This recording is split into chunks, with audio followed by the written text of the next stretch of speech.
Hello प्यारे बच्चों, कैसे हो आप? सभी का स्वागत है आपका अपना प्यारा YouTube channel Puneet sir chemistry classes में।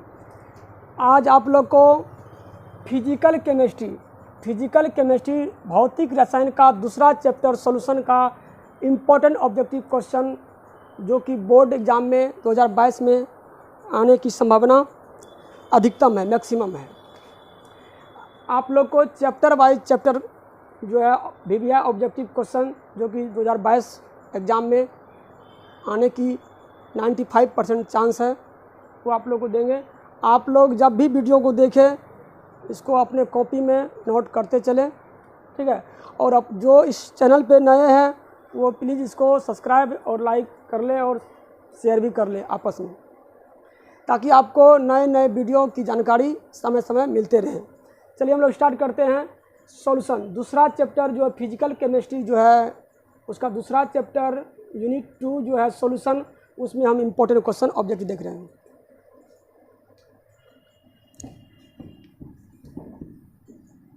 बहुत इम्पोर्टेंट ऑब्जेक्टिव क्वेश्चन बताने जा रहे हैं। आप सभी इनको कॉपी में नोट करते चले और जहाँ जो प्रॉब्लम होगा उसको कमेंट करके बताएं, ठीक है। देखिए आज का पहला क्वेश्चन है चैप्टर 1-2 का।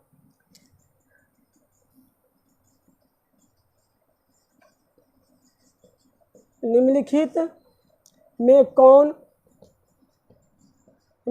कौन अनुसंख गुण नहीं है? क्वेश्चन क्या है? निम्नलिखित में कौन अनुसंग गुण नहीं है, ठीक है। ऑप्शन दे रहे हैं। पहला ऑप्शन है ए नंबर ऑप्शन है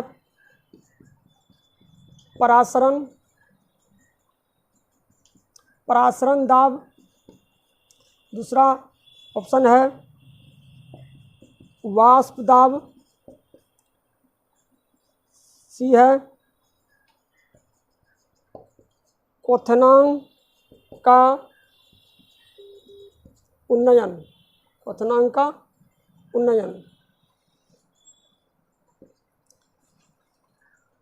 डी है हिमांक का अवनमन। चलिए आप लोग पहले ट्राई कीजिए इसको कि निम्नलिखित में कौन अनुसंग गुण नहीं है? परासरण दाब, वाष्प दाब, क्वथनांक का उन्नयन, हिमांक का अवनमन। सोचिए, कमेंट करें, ठीक है। चलिए इसका राइट आंसर है वाष्प दाब। क्या है? वाष्प दाब जो है आपका अनुसंग गुण नहीं है। अब देखिए अनुसंग गुण धर्म होता क्या, पहले जान लेते हैं। अनुसंग गुण धर्म बोल सकते हैं इसको। अनुसंग गुण धर्म क्या होता है? किसी विलयन में सॉल्यूट के कणों की संख्या पर निर्भर करता है। यह अनुसंग गुणधर्म क्या है? सॉल्यूट के कणों की संख्या पर निर्भर करता है, ना कि सॉल्यूट की प्रकृति पे, यानी कि कणों के नंबर ऑफ पार्टिकल्स पे डिपेंड करता है। अनुसंग गुणधर्म क्या है? विलयन में सॉल्यूट के कणों की संख्या पर निर्भर करता है, ना कि उसके प्रकृति पे। उसे क्या बोलते हैं? अनुसंग गुणधर्म। अनुसंग गुणधर्म आपका 4 तरह का है। पहला है वाष्प दाब के सापेक्ष अवनमन। क्या है? वाष्प दाब के सापेक्ष अवनमन। दूसरा है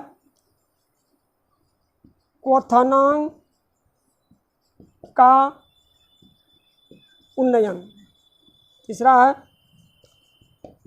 हिमांक का अवनमन। चौथा है परासरण दाब। ये अनुसंग गुणधर्म कितने होते हैं? 4 होते हैं। वाष्प दाब के सापेक्ष अवनमन, क्वथनांक का उन्नयन, हिमांक का अवनमन और परासरण दाब। ऑप्शन में क्या? निम्नलिखित में कौन अनुसंग गुणधर्म नहीं है? परासरण दाब अनुसंग गुणधर्म है, वाष्प दाब ये नहीं है, क्वथनांक का उन्नयन है, हिमांक का अवनमन है। वाष्प दाब क्योंकि वाष्प दाब के सापेक्ष अवनमन है अनुसंग गुणधर्म। चलिए अब इसको हम लिख सकते हैं ऐसे भी, P0A minus PA bye P0A ये क्या है, वाष्प दाब के सापेक्ष अनुमान। क्या ये वाष्प दाब के सापेक्ष होना।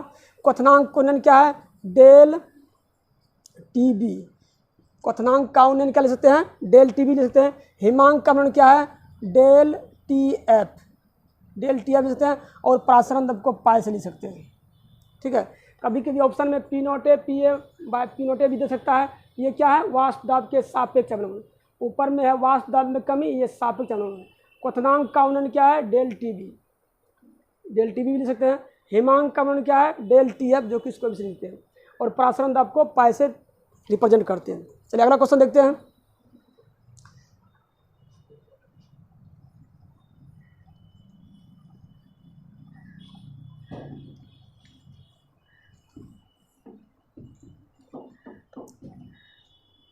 चलिए हम लोग अगला क्वेश्चन देखते हैं। Question number 2। क्वेश्चन नंबर 2 है, कौन ताप द्वारा प्रभावित नहीं होता है? ऑप्शन दे रहे हैं।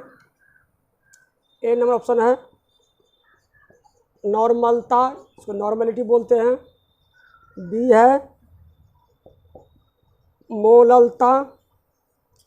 सी है मोलरता। और डी है आपका फॉर्मलता। क्वेश्चन चलिए आप लोग ट्राई कीजिए। पहले, कौन ताप द्वारा प्रभावित नहीं होता है? कौन ताप द्वारा प्रभावित नहीं करता? Normality, molality, molarity, formality. ताप द्वारा, अब देखिए ताप द्वारा प्रभावित जिसमें वॉल्यूम होगा, आयतन से रिलेटेड होगा, जो आयतन से रिलेटेड होगा वो ताप द्वारा प्रभावित हो जाएंगे। जो आयतन यानी वॉल्यूम से रिलेटेड नहीं होंगे वो ताप द्वारा प्रभावित नहीं होंगे। इसमें ऑप्शन है नॉर्मलिटी का फॉर्मूला क्या है? 1000 into W B by V M L into E B, equivalent mass of solid. मोललता का फॉर्मूला है 1000 into W B by W A into, ये भी आपका ग्राम में होना चाहिए, ये भी ग्राम में, into M B, molar mass of solute. मोलरता का है 1000 into W B by V M L into M B. फॉर्मूलता का होता है 1000 into W B by V M L into formula mass. Formula mass को एम बी भी लिख सकते हैं हम। फार्मूला का जो मास होता है फार्मूला मास। मोलरता फॉर्मूलता की है, फार्मूला मास। अब देखिए इसमें किसमें वॉल्यूम नहीं है? जिसमें वॉल्यूम होगा वो ताप द्वारा प्रभावित हो जाएंगे, जिसमें वॉल्यूम नहीं होंगे। नॉर्मलता में भी है, मोललता में भी नहीं है, मोलरता में भी है, फॉर्मलता में भी है। ये आपका ताप द्वारा प्रभावित हो जाएंगे, जबकि मोललता आपका ताप द्वारा प्रभावित नहीं होंगे। ठीक है, अगर आपसे पूछे तो कौन ताप द्वारा प्रभावित नहीं होंगे, तो मोललता नहीं होगी, नॉर्मलता हो जाएंगे, मोलरता हो जाएंगे और फॉर्मलता हो जाएंगे ताप द्वारा प्रभावित। चलिए नेक्स्ट क्वेश्चन देखते हैं, नोट कर लीजिए।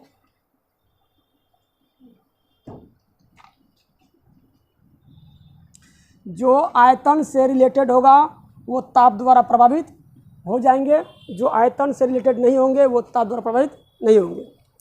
अगला क्वेश्चन देखते हैं। अगला क्वेश्चन है न्यूमेरिकल है।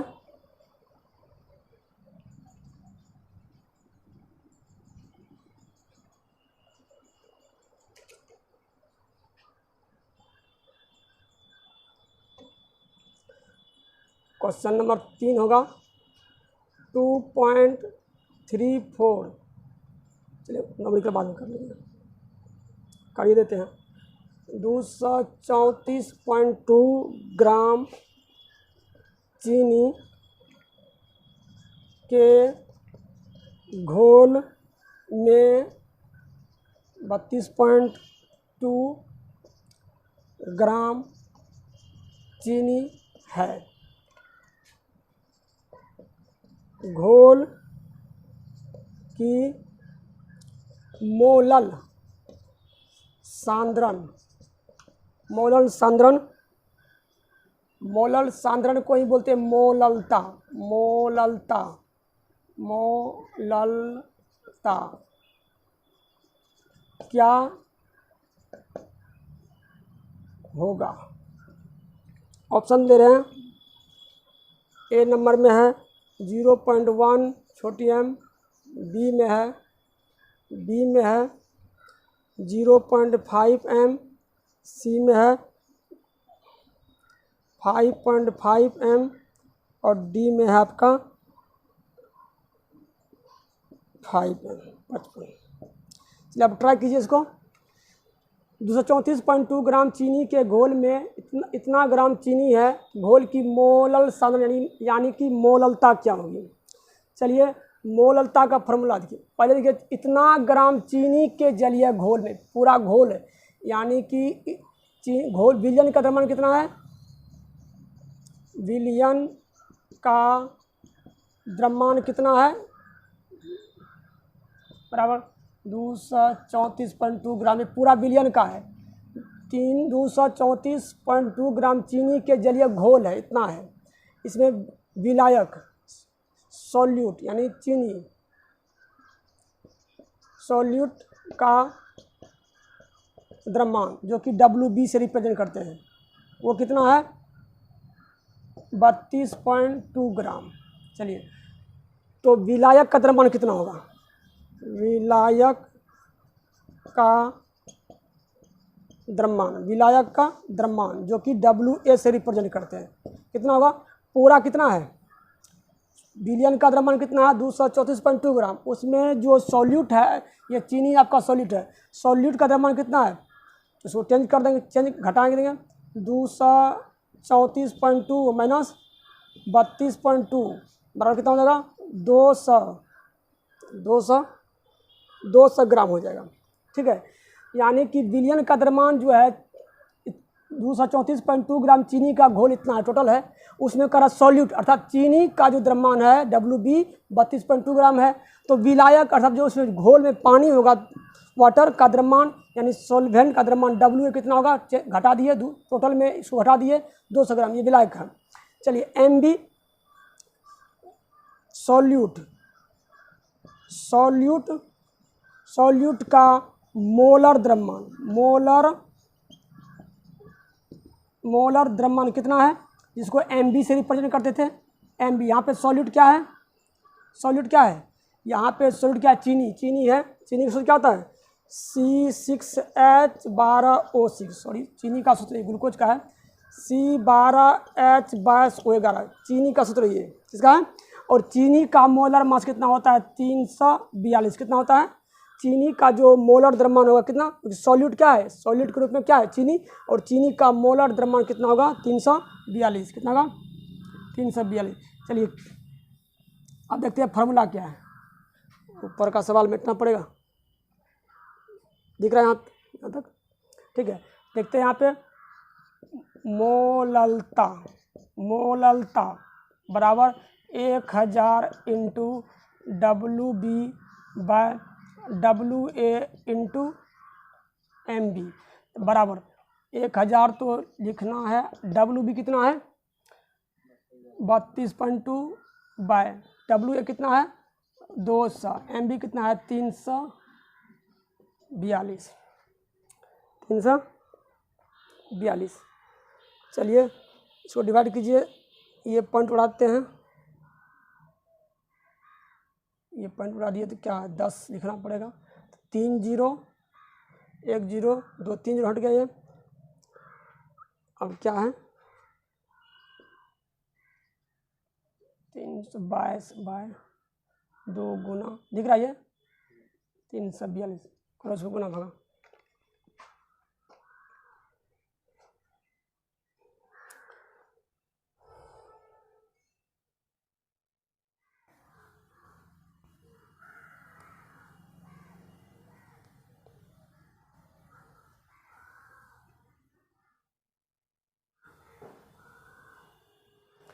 कितना आ रहा है 0.47। तो लगभग इसको हम लिख सकते हैं, दिख रहा है यहाँ पे, इसको लिख सकते हैं 0.5 m आंसर हुआ। अब क्या होगा 0.5।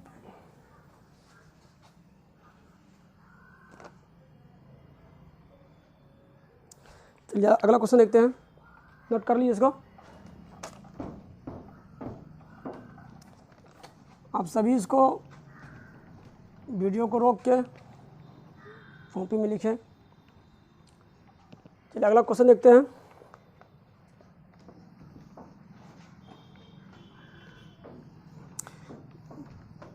ये दूसरा चैप्टर है फिजिकल केमिस्ट्री का, बहुत इंपॉर्टेंट क्वेश्चन बता रहे हैं।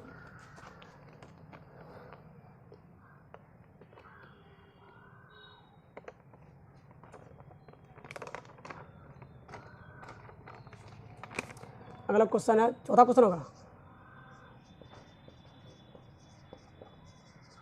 निम्नलिखित में किसका हिमांक अवनमन अधिकतम होगा?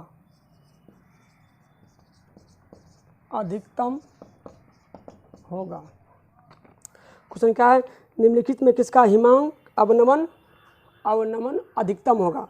तो ऑप्शन है पहला ए नंबर में है K2SO4, 2 नंबर में है NaCl, 3 नंबर में है यूरिया, ये बी नंबर कर देते हैं इसको, सी, इसको डी में क्या है ग्लूकोज। चलिए आप लोग बताइए इसका आंसर। निम्नलिखित में किसका हिमांक का अवनमन अधिकतम होगा? इसका राइट आंसर क्या होगा K2SO4। कैसे देखिए, ये I क्या होता है, वांट हॉप फैक्टर, क्या है VANT, वांट हॉप फैक्टर, ये वांट हॉप फैक्टर I क्या है, वांट हॉप फैक्टर। ये I निकालते कैसे हैं, I निकालते हैं संगुणन या वियोजन, क्या है संगुणन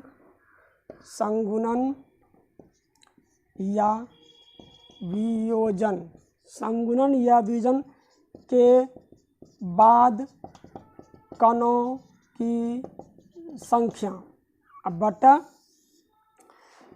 संगुणन या वियोजन के पहले कणों की संख्या। ये फार्मूला है। आइए, संगुणन मतलब क्या होता है, एसोसिएशन, ये डिसोसिएशन, यानी संगुणन मतलब क्या, जुटना टूटना। अब यहाँ देख K2SO4, ये K2SO4 है, जब ये टूटेगा तो K प्लस और SO4 2 माइनस, यहाँ K2 है तो यहाँ 2 है, तब I निकालना है इसका वांट हॉप फैक्टर। तो ये जो मॉलिक्यूल है K2SO4, संगुणन या वियोजन के बाद कणों की संख्या कितना है, पोटासियम 2 है, SO4 कितना है 1 है, ये 2, पोटासियम 2 है, ये 1, 2 1 3 बटा संगुणन या वियोजन के पहले कणों से, पहले कितना है 1 है, 1 बराबर 3, यानी इसका I जो है, इसका I 3 हो गया। देखते हैं अब NaCl का I क्या होगा। जो NaCl है, इसका जब वियोजन होगा तो ये Na प्लस और Cl माइनस, इसका I निकालना है तो संगुणन या वियोजन के बाद कणों की संख्या कितना है, 1 कण यहाँ है, 1 कण यहाँ है, तो 2 बटा पहले कितना था 1 बराबर कितना 2, इसका I NaCl का I कितना 2।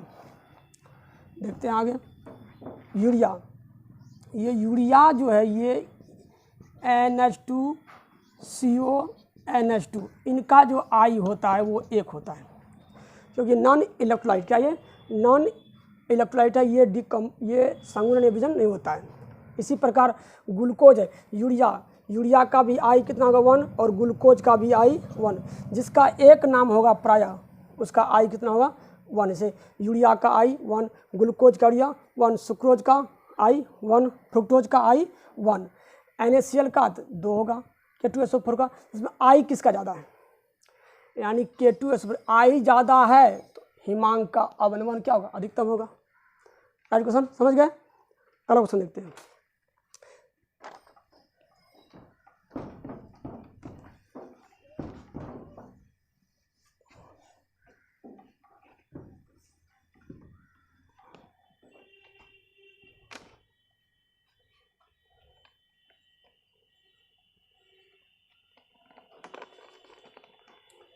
अगला क्वेश्चन है, क्वेश्चन नंबर कितना होगा, 6 होगा, 5 है।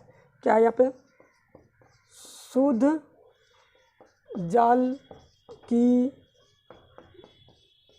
मोलरता क्या होती है। शुद्ध जल की मोलरता कितना होगा, ऑप्शन दे रहे हैं 55.56, बी में है 5.556, सी में है 0.18 और डी में आपका है 0.018। इसका राइट आंसर बताइए। इसका राइट आंसर क्या है, 55.6 है।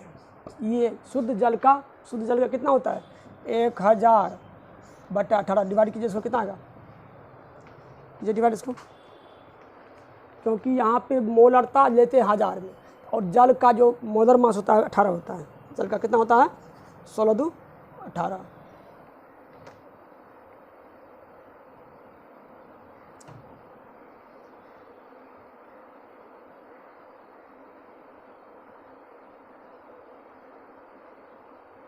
(55.56) जो कि 5 यहाँ आ रहा है, यहाँ पे 55.55 चलते थे, इसे 5.6 कर दिए इसको। चलिए अब देखिए यहाँ पे, अगर आपसे शुद्ध जल की मोलरता पूछे या मोललता पूछे, शुद्ध जल की मोलरता यानी मोलरिटी पूछे या मोलरिटी पूछे, इसका जो होता है कितना था, 55.56। ठीक है, शुद्ध जल का मोलरता भी 55.56 और मोललता भी 55.56 होगा। 10 क्वेश्चन कराना है, हो जाएगा 10 क्वेश्चन।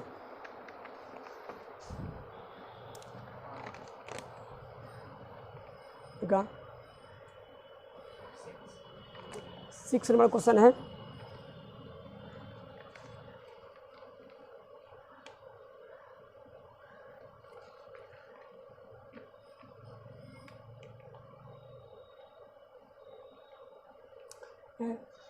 नब्बे ग्राम जल, सवाल है 90 ग्राम जल में 1.8 ग्राम ग्लूकोज, फार्मूला क्या था, C6H12O6 घुला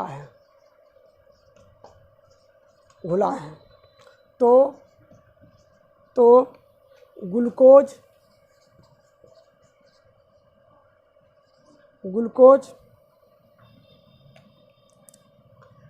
90 ग्राम जल में इतना ग्राम ग्लूकोज घुला हुआ है तो घोल की मोललता क्या होगी। इसका आंसर क्या होगा, 90 ग्राम जल में 1.8 ग्राम ग्लूकोज घुला हुआ है तो घोल की मोललता, चलिए मोललता है तो WA कितना है 90 ग्राम, WB कितना है 1.8 ग्राम और MB सॉलिड का मोलर मास कितना है, ग्लूकोज कितना होता है, इसका होता है 180, कितना होता है 180। निकाल लेते हैं, मोललता बराबर कितना होगा 1000 into WA into MB। 1000 WB कितना है, 1.8 बाय WA कितना है, 90 गुना MB कितना है 180। चलिए पॉइंट उड़ाते हैं, गुना 10, 1 0 1 0 2 0 कट गया, ये कितना बड़ा कटेगा 1 10 बार में, ये भी 0 कट गया, क्या हो गया 1/9। डिवाइड करो इसको, एक गुना भगा, देखो चेक कर लो।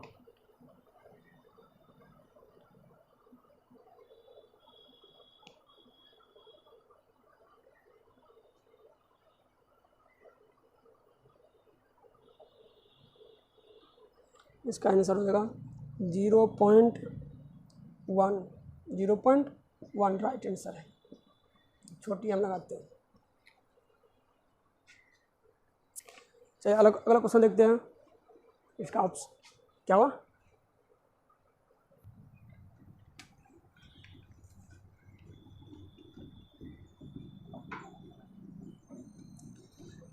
आप लोग इस वीडियो के लास्ट में आपको सवाल दे देंगे, आप लोग इसको बना के कमेंट सेक्शन में कर दीजिएगा।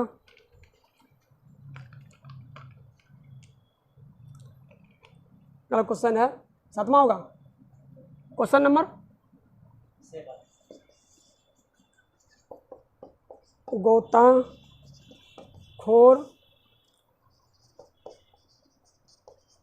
ऑक्सीजन के साथ कौन सी गैस मिलाकर ले जाते हैं। ऑप्शन ए है क्लोरीन, ऑप्शन बी है नाइट्रोजन, ऑप्शन सी है हीलियम, डी है ओजोन। चलिए आप लोग आंसर दीजिए इसका, क्या होगा इसका आंसर। गोताखोर ऑक्सीजन के साथ कौन सी गैस मिलाकर ले जाते हैं। आप लोग का राइट आंसर है हीलियम। क्या है, हीलियम लेके जाता है, हीलियम।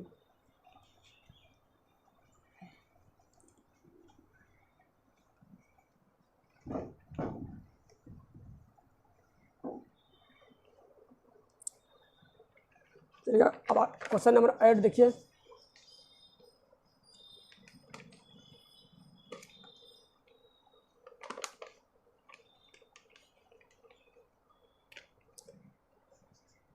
HCl एवं H2O के स्थिर क्वाथी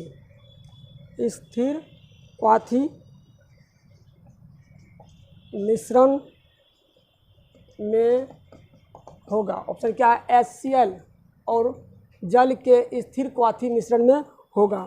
ऑप्शन है ए नंबर में 48% HCl, बी में होगा 22.2% HCl, सी में होगा 36% HCl और डी में होगा आपका 20.2% HCl। चलिए स्थिर क्वाथी मिश्रण में क्या होगा,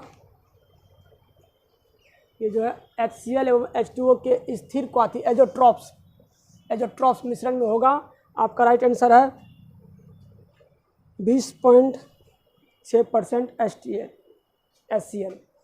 अब देखिए 20.2% HCl एंड, अब इसको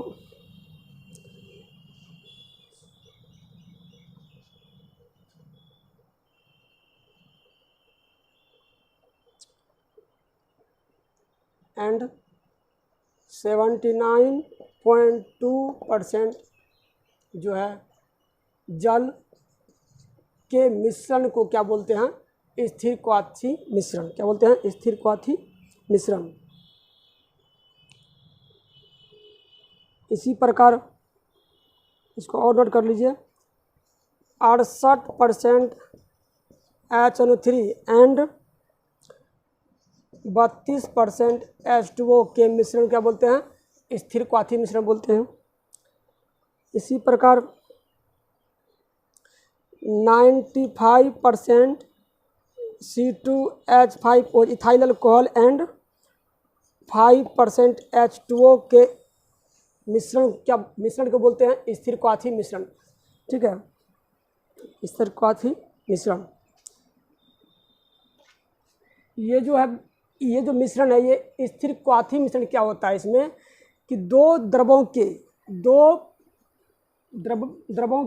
एक अलग क्या होता है बॉइलिंग पॉइंट और कठिना हो जाता है। जैसे मान लीजिए यहाँ पे अल्कोहल का बॉइलिंग पॉइंट जो है 78% है, जबकि वाटर कितना है 100। अब ये एक नया बॉइलिंग पॉइंट आ जाएगा दोनों के मिश्रण में, ना तो 78 होगा ना दोनों के बीच में आ जाएगा, तो उसको बोलेंगे स्थिर क्वाथी। इस स्थिर क्वाथी मिश्रण में क्या है, जो अवयव इसके विलयन अवस्था में है, यानी द्रव अवस्था में, जो रेशियो, जो कंपोजिशन इसके द्रव अवस्था में होता है, वही कंपोजिशन क्या होते हैं इसके वाष्प अवस्था में। क्या होते हैं? वाष्प अवस्था में। यानी कि स्थिर क्वाथी क्या होता है, दो द्रवों के मिश्रण में जो कंपोजिशन होगा, HCl का, वाटर का हो, HN3 और वाटर का हो, अल्कोहल और वाटर का हो, जो कंपोजिशन, जो अनुपात इसके द्रव अवस्था में होगा, वही अनुपात उनके वेपर अवस्था में भी होगा। ऐसे मिश्रण क्या बोलते हैं? स्थिर क्वाथी मिश्रण, जो कि ये आपका लिखा है, नोट कर लीजिए कॉपी में। अगला क्वेश्चन देखते हैं।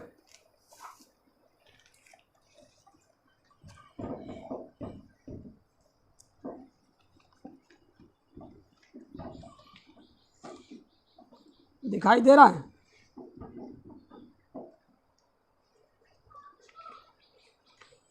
चलिए अगला क्वेश्चन देखते हैं।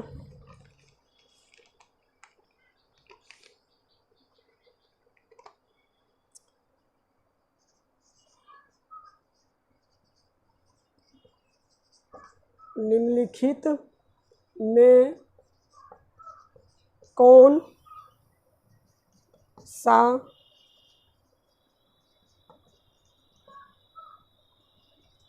अनुषंग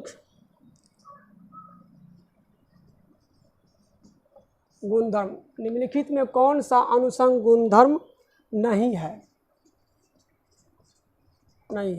ऑप्शन दे रहे हैं। एक है हिमांक का अवनमन, दूसरा ऑप्शन है प्रकाशीय क्रियाशीलता,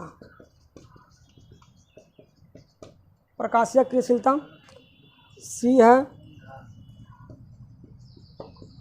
क्वथनांक का उन्नयन,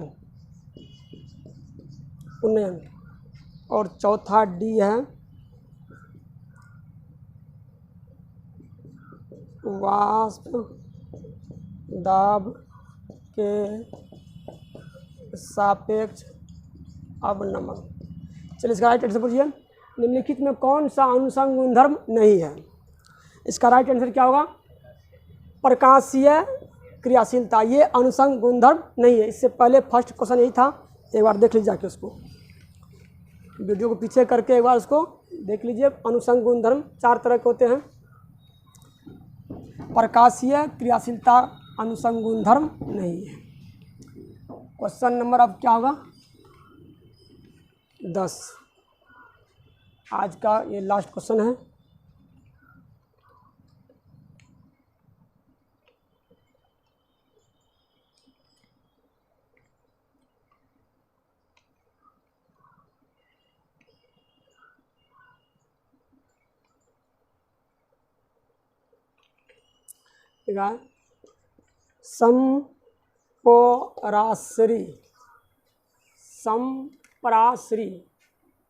संप्रासरी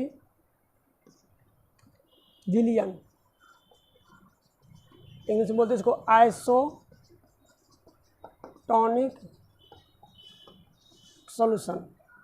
संप्रासी विलयन में समान होती है। होती है। ऑप्शन दे रहे हैं, ए नंबर में है मोलर सांद्रण, मोलर सांद्रण, बी में है मोललता, चलिए सी में है नॉर्मलता, नॉर्मलिटी जिसको कहते हैं, और डी में है आपका इनमें से कोई नहीं। अब देखिए यहाँ पे ये संप्रासरी विलयन आइसोटोनिक सॉल्यूशन में समान होती है। आपका राइट आंसर क्या है? मोलर सांद्रण। देखिए जब दो विलयन, ये विलयन है,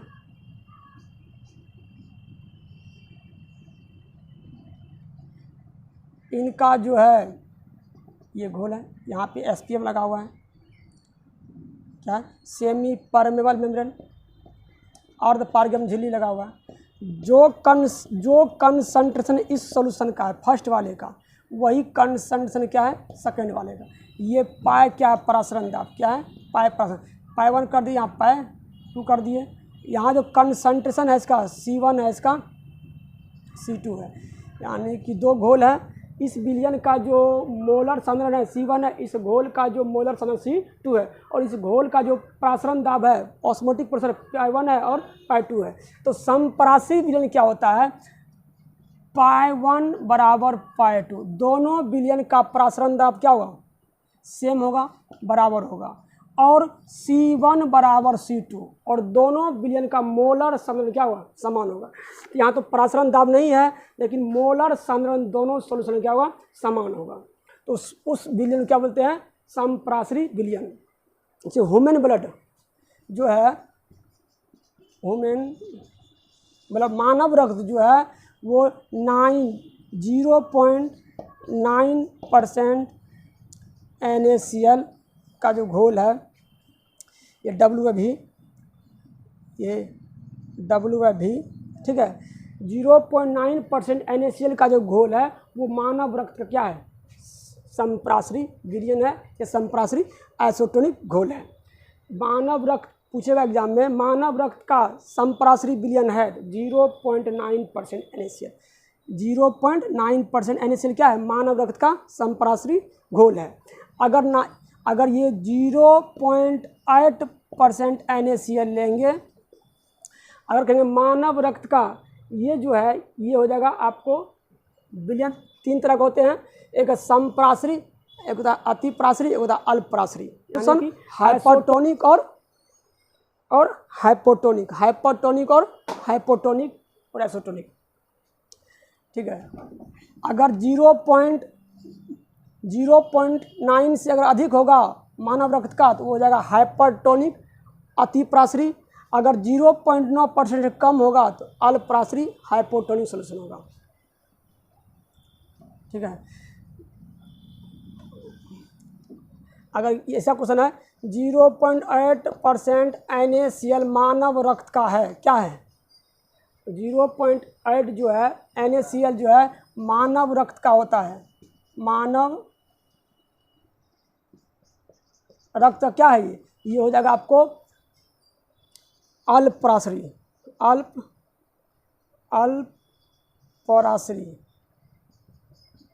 अल्पप्रासरी यानी कि हाइपोटोनिक सॉल्यूशन, ठीक है। 0.8% NaCl जो मानव रक्त क्या है? अल्पप्रासरी विलयन या हाइपोटोनिक। अगर यहाँ 0.1 यानी कि 1.0 बोल देंगे परसेंट, ये 0.9% से ज़्यादा है तो NaCl का हम क्या बोलेंगे? ये अतिप्रासरी, क्या ये? अतिप्रासरी है मानव रक्त का, यानी कि हाइपरटोनिक सॉल्यूशन है। चलिए 1-2 सवाल आप लोग को दे रहे हैं, आप लोग सवाल को बना के उसका आंसर कमेंट बॉक्स में हमको दे, ठीक है।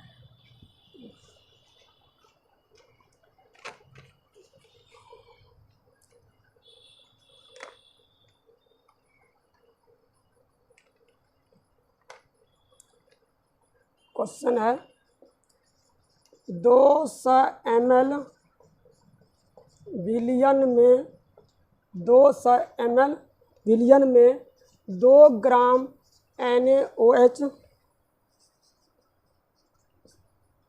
घुला है, तो विलियन की मोलरता 200 ml विलियन में 2 ग्राम NaOH घुला हुआ है, तो विलियन की मोलरता ज्ञात करें। पहला क्वेश्चन है आपका, ये न्यूमेरिकल क्वेश्चन है। दूसरा दे रहे हैं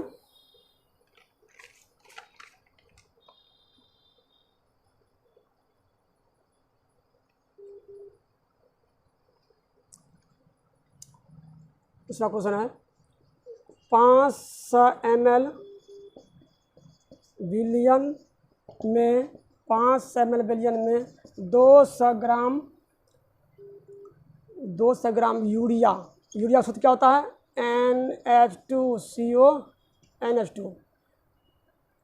इसका जो MB मोलर मास होगा 60 होगा। 500 ml विलियन में 200 ग्राम यूरिया